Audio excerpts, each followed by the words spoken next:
B. Imperialism in Asia. By adopting various ways, the European nations imposed imperialism on the Asian nations, that is, India, China, Japan, Myanmar, Burma, Indonesia, Malaysia, Philippines, and Thailand, also known as Siam. Imperialism in India. The Portuguese. Vasco da Gama, the Portuguese sailor, came to the Calicut, port of India, via South African peninsula in the year 1498 AD. Calicut is a port on the western coast of India. Vasco da Gama was allowed business concessions by King Zamorian. The Portuguese initially had great importance in the Indian politics. However, the Portuguese tried to propagate their religion, expand their rule, and business at the same time. Therefore, they couldn't set up an empire in India. They got restricted to Goa, Diu, and Daman Islands only. The imperialism in China. China is the biggest nation, in terms of population, in the Asian continent. It was considered to be a dominant nation till the second half of the 18th century. The Chinese people believed their culture to be the most superior of all the cultures in the world. It was the Manchurian from 1644 to 1911 which was held responsible for allowing a gigantic China to be brought under the reign of the Europeans. The Portuguese, who came to China via the sea route, were the first European traders there. They alighted at the Canton port of China in the year 1517. They were allowed concessions within the Canton port. Later on, the Portuguese captured the Macau port. After the Portuguese, the traders from France, England, in China. The coastal region of China was used by them for setting up commercial centers. Nevertheless, China didn't allow anybody to interfere into its internal region for almost 200 years. The Chinese society was molded in the ancient Confucian philosophy. The 8-point regulation announced by China imposed several restrictions on Europeans. Those who wanted to enter into China were made to pay tributes to the Chinese emperor at reconciling with China. China began earning a lot of profit by virtue of selling tea, silk, and China vessels. After the Industrial Revolution, the face of China got drastically changed. The Western goods started to sell in China. For the promotion of trade, the European traders in China established an organization named Kohong. The imperialism in Japan. Japan, a nation located to the far east of Asia, is known as the Land of Rising Sun. The Portuguese, the Spanish, and the Dutch people had been more or less involved in business with Japan from the 16th century. As these people tried to spread Christianity in Japan, they were expelled. Japan became a self-centered nation.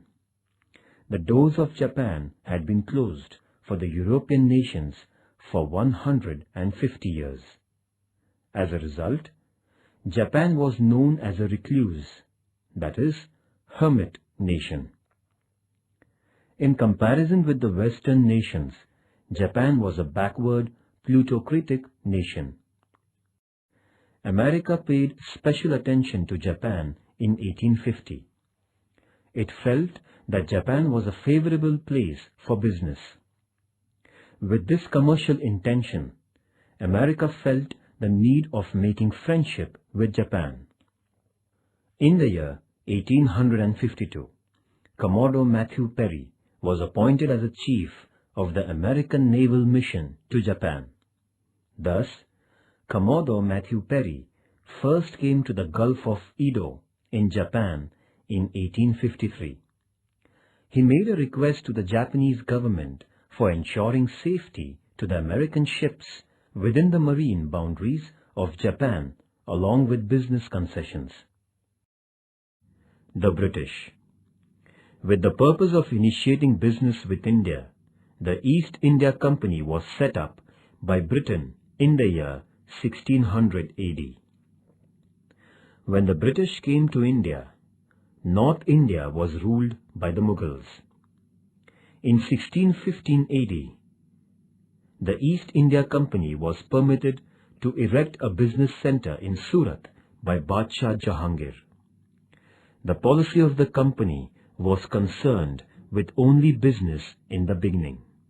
However, the East India Company started to dabble in Indian politics as the Mughal rule began to show the signs of decline, with intra-dynasty conflicts cropping up after the death of Badshah Aurangzeb. The absolute rule of the British. Lord Dalhousie introduced doctrine of lapse and undertook the mission of merging the local princely states into the British Empire by rejecting the adopted successors in Jhansi, Nagpur, Satara, Sambhalpur, Udaipur, etc. The state of Ayodhya was merged under the pretext of maladministration. Other princely states were deprived of the periodic pensions and brought under the English Empire. Thus, in the 100 years between 1757 and 1857, almost the entire region of India was brought under the governance of England. The rise of British rule in Bengal. The British victory in the Battle of Plassey in 1757 and the Battle of Buxar in 1764 paved a way for the foundation of English rule in India. The expansion of British rule in South India. In the second half of the 18th century, South India had the domination of the Nizam, Hyder Ali, and the Maratha rulers. Hyder Ali was defeated by the British in collaboration with the Nizam and the Marathas. Afterwards, Tipu Sultan, the son of Hyder Ali, too was defeated. There had been 3 battles between the Marathas and the British between 1775 and 1818. Maharji Shinde defeated the British in the first of these battles. However, in the second battle, the British army came off with flying colours. Finally, Bajirao II had to face defeat at the Battle of Ashti at the hands of the English army, and the Maratha rulers were subdued. The Nizam had accepted the subsidiary alliance system. This system forced Nizam to station British army at his cost. Thus, the subsidiary alliance agreement helped the British to expand their territories in India. The power expansion in Punjab. After the defeat of Marathas, except for Sikh power, all princely states in India were under the British rule. It was Maharaja Ranjit Singh who organized the members of the Sikh community. The East India Company was under the threat of the Maharaja. The British would not do any damage to the Sikh reign as long as Maharaja Ranjit Singh was on the throne. The Sikh Empire had spread in the regions of Punjab, Sindh, Kashmir, and areas in Pakistan. In the wake of Maharaja Ranjit Singh's death in 1839, the quarrels among the successors of the Sikh Empire became an advantage for the British. The English Empire won the vast region under the Sikh Empire between 1845 and 1849. The Karnataka Battles, battles between England and France. In the Karnataka region, there sprang up a conflict in the bickering business affairs between England and France on the one hand, and the politics at the court of the Nawab. On the other hand, all the first three battles fought in the Karnataka region were caused because of the rivalry between England and France.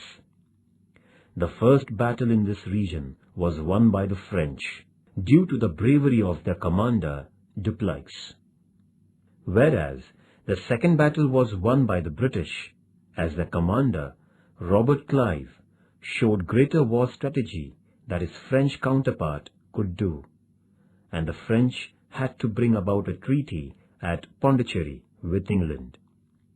In the third battle, in the year 1760, England defeated the French army at Vandivash in Karnataka. As a result, there came into being a commercial domination of British. Thus, after the defeat of the French, the imperial roots of British got deeper into the Indian soil. The cutting of the Chinese watermelon. The imperial European nations acquired various commercial concessions from China. The economic domination of China by these nations can be seen as follows. First, England controlled the business and excise of China. Second, France had the Chinese postal service under its authority. Third, Chinese railways were dominated by Europe. China was divided under the power sectors of the imperial nations. This has been known as the cutting of the Chinese melon. America had an understanding that, like the African continent, China would be divided. The French. The French began their trade in India from the year 1625 AD. However, the French dominated Chandranagar, Pondicherry, Karaikal, Yanam, and Mahe. The Open Door Policy. America came out with its Open Door Policy in 1899 with the intentions of avoiding the actual political division of China and taking financial advantage. This policy consisted in equal rights for all nations to trade in China. All the imperial nations had given green signal to the American decision. However, Russia refused to comply with America and China remained undivided. But in the following years, the imperial nations exploited China to a large extent. The First Opium War. The British merchants used to sell the opium got from India in China. The Chinese government, however, was against this business. But the European traders continued smuggling opium into China. The Chinese people would buy opium by exchanging silver, causing a stream of silver export to England. The First Opium War between England and China began in the year 1840. The war saw the defeat of China, compelling the Manchu Empire signing a treaty with England. It was called the Nanking Treaty, which was signed in 1842. According to the treaty, England was given the control of 4 ports, along with Canton Port. England won the Hong Kong Island. Taking advantage of this development, in the following 10 years, America, France, Belgium, Holland, Portugal, and Russia sought commercial concessions from China. The Second Opium War. In the year 1856, England and France had a war against China. This was called as the Second Opium War. This war came to an end with the defeat of the Manchu Emperor and the Peking Treaty. By this treaty, another group of 6 Chinese ports were opened for the foreign traders. The business of opium was given permission. The foreign envoys were allowed to stay in Peking. The Christian missionaries were now given security and freedom of spreading their religion. Russia attacked China in 1860 and won the Amur Sea coast of China. The fact was that the European nations had divided the vast region of China. Japan too defeated China by waging a war on it in 1894 and 1895. Japan had a part of Chinese region under its command. The Dutch. The Portuguese were followed by the Dutch in India. The Dutch too were interested in business. Thus, all that they could do was to establish their control over the Southeast Asian islands only. The Kanagawa Treaty. Considering the extent and strength of Perry's navy, then the Japanese Prime Minister Tokugawa Shogun signed a business agreement with America on 31st March 1854 at Kanagawa. According to this agreement, 1. America was allowed entry to the Shimonda and Hakodate ports for procuring wood, coal and water. 2. American envoy could stay in Japan. 3. The American sailors in distress should be given Japanese assistance. 4. America was allowed to do business in Japan by the local rules and regulations. In this way, the non-aligned status of Japan came to an end, and the decline of Tokugawa Shogun began. England, France, Russia, and Holland desired to acquire business concessions in Japan, like America. Accordingly, Japan made agreements with these nations and granted business concessions. On the basis of the granted concessions, the imperial nations prepared themselves to exploit Japan. The imperialist nations went on to have trade concessions from Japan by virtue of modern power. Japan was thus made to realize its weaknesses and change its policy towards these nations.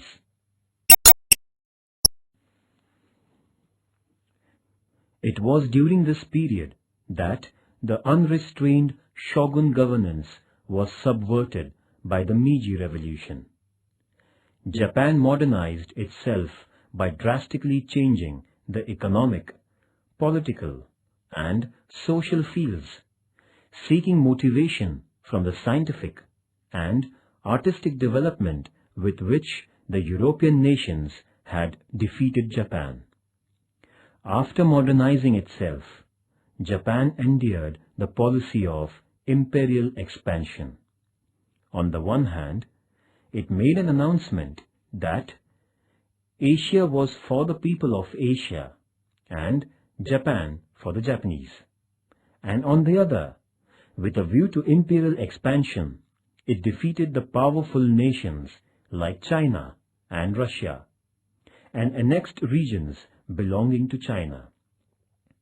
Japan brought Korea and Formosa under its empire. Japan, the nation which was a victim of imperialism, became a powerful imperial nation in Asia.